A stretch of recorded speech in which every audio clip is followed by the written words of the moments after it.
পুরানা মানো হোলি হে, এই বলেই ঘরে আজকে ঢুকে পড়লো এক পঙ্গপাল বন্ধু। তাদের জন্য এমন কিছু স্পেশাল বানালাম যেটা খেয়ে তুমিও মাতবে হোলির নেশায়। পরিমাণ মতন কাজু, আমন্ড, এদিকে সামান্য মৌরি, কালো গোলমরিচ আর এলাচকে সুন্দর করে দিয়ে দাও।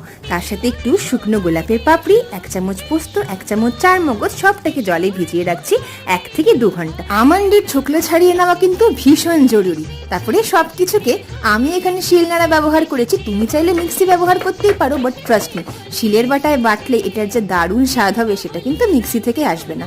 সবটাকে এবার একটা বড় জায়গাতে 1 লিটার দুধ আমি এখানে ইউজ করেছি, সবটার সাথে মিশিয়ে নিচ্ছি। দিলাম কেশর দুধ, এতে দারুণ একটা ফ্রেগ্রেন্স অ্যাড হবে। পরিমাণ মতন চিনি দিয়ে সবটাকে এবার মিলিয়ে মিশিয়ে নেওয়ার পালা। এত সহজে যে হয়ে যাবে হোলি স্পেশাল ঠান্ডায় তোমরাও ভাবতে পারোনি, তাই তো? আমার বন্ধুরা তো খেয়ে অবাক। এইটাকে চিল্ড সার্ভ করো আর টপ করে খেও। লাইক শেয়ার করতে ভুলো না।